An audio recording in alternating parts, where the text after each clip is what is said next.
Bonjour à tous et à toutes. Dans Parlons Santé, cette semaine nous parlons de la sexualité avec le site du désir au plaisir. Dominique Le Tulle, la créatrice du site, revient avec nous sur toutes les questions que tout à chacun peut se poser. Donc, le site a été conçu pour donc permettre aux internautes d'avoir de l'information et du conseil dans le domaine de la sexologie. Le site a une centaine de visites par jour, donc c'est un début. C'est un début, je crois qu'il faut du temps, il faut que les gens se sentent rassurés. Ils ont besoin d'être en confiance. Ils ne vont pas faire un acte d'achat pour parler de leur intimité aussi facilement. Donc avant de mettre le site en ligne, j'ai fait une étude de faisabilité. Donc pendant 2 ans, il y a eu un questionnaire de mise, il y a eu un questionnaire qui a été mis en ligne où on demandait aux internautes où ils trouvaient de l'information concernant la sexualité. Et donc il semblerait que 79% des gens en première intention vont sur Internet. La sexualité c'est de l'ordre de l'intime. On ne demande pas à un voisin de palier ou à un copain est-ce que tu as l'adresse d'un bon sexologue. Pousser la porte à un sexologue c'est difficile. Donc les gens vont spontanément sur Internet parce que c'est anonyme. Mais Internet c'est un monde assez vague et donc l'idée était que donc, les internautes trouvent de l'information objective et fiable. Enfin, je veux dire, c'est une réponse assez succincte et on choisit les questions en fonction des grands thèmes. Donc là déjà ils ont une première approche, ils peuvent lire ce qu'on a répondu par rapport aux autres internautes.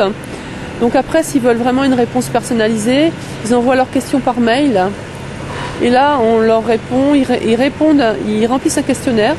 Comme ça le sexologue qui a donc leurs questions sait déjà de quoi ça retourne, quelle est leur problématique. Voilà, essayer d'orienter l'internaute. Donc on pose la question, quel est votre âge, votre sexe, depuis combien de temps vous êtes mariés, voilà, pour vraiment qu'on ne tombe pas à côté, quoi. Et aussi puisse dialoguer en direct par visioconférence avec un sexologue pour avoir un recadrage sexologique. Le but c'est pas de faire des sexothérapies via internet, mais justement de permettre aux gens de pouvoir pousser une porte ou pas. Parce qu'il y a des gens qui ont juste une question, ils se posent des questions, ils n'ont pas besoin d'aller voir un sexologue, ils ont besoin d'une question, ils vont discuter avec un sexologue par Skype ou MSN et ça va les rassurer, ça va leur ils vont pas aller plus loin. Par contre, à l'issue de cet entretien, le sexologue pourra dire donc à l'internaute, écoutez, moi je pense que vous nécessitez une sexothérapie et je vous conseille d'aller voir quelqu'un. L'internaute choisit le sexologue, il accepte ou il refuse. À partir du moment où il accepte, il prend dans les 48 heures, il doit prendre rendez-vous avec l'internaute, il le signale. Donc moi j'ai la date du rendez-vous, le rendez-vous a lieu et il me signale la date à laquelle a eu lieu l'entretien, il me signale s'il y a eu un événement particulier, mais enfin c'est juste s'il y a eu un événement indésirable, vous voyez, donc si ça s'est pas bien passé, il me le signale, mais autrement, moi je ne cherche pas à savoir quelle est la nature des entretiens. Toujours les mêmes problèmes, donc les problèmes de désir.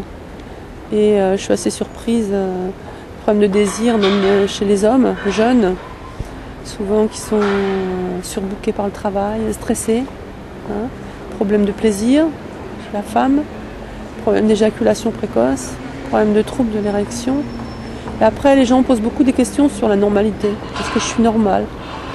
Voilà, ce que je fais là, est-ce que c'est normal? Est-ce que je peux continuer à le faire? Voilà, donc il y a une carte de France avec donc tous les sexologues. Donc moi j'ai communiqué auprès des sexologues et ils peuvent s'inscrire, mettre leur CV, leur mode thérapeutique, expliquer ce qu'ils font, mettre des publications en ligne. Hier donc j'ai eu une sexologue qui m'a téléphoné et qui m'a dit que il y avait des retombées. Il y avait des gens qui, il la cherchait sur les pages jaunes, donc il mettait son nom, il tombait sur le site du Désir au plaisir. Et là, ils arrivaient chez elle, ils savaient, ah mais vous avez telle formation, ah mais vous travaillez de telle ou telle façon. Donc elle était étonnée que ils arrivent et qu'ils sachent pas mal de choses sur elle. Et ils avaient fait un choix éclairé, quoi. Merci à tous d'avoir regardé Parlons Santé. On se retrouve après les vacances de Noël dès le 4 janvier. Au revoir.